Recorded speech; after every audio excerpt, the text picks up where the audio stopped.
What's up everybody, this is Breck from The Real Dill in our first video ever here talking about pickleball.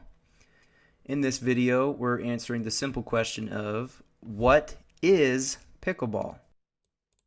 The number one question I get from people when I talk about pickleball is what the heck is that word you just said, pickleball? They instantly think of a game involving pickles flying through the air or something like that. So pickleball is one of the best games in existence, in my personal opinion, that involves either 2 or 4 players and a paddle, a ball, a court similar to but smaller than a tennis court, and a net.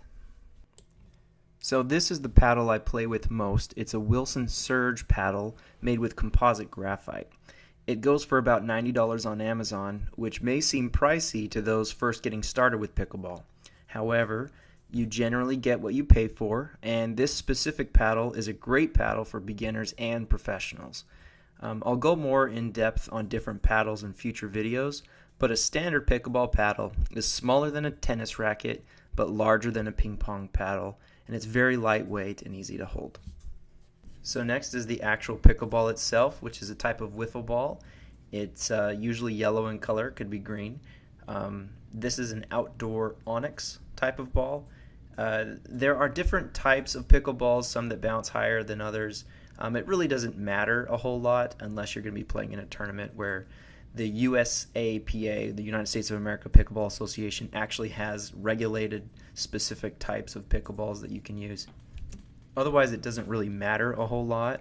Just try to find the cheapest pickleballs on the market and buy those. Players stand on opposite ends of the court and hit the ball back and forth within the lines on the court.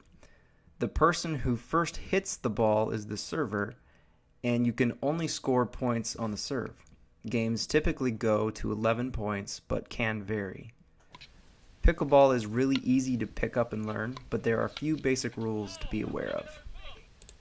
First off, the kitchen, or the non-volley zone, is the area directly next to the net. This area causes the most trouble for beginners because you are not allowed to be in the zone if you hit the ball out of the air, or in other words, if you volley. You may be in that zone or the kitchen and hit the ball if the ball first bounces in the kitchen, but otherwise you'll want to keep your position right around the edges as shown here. Secondly, the lines on the court. If the ball lands on any of the lines, it is classified as fair play. The only exception to this rule is on a serve. If the ball lands on the kitchen line on a serve, that is classified as a fault.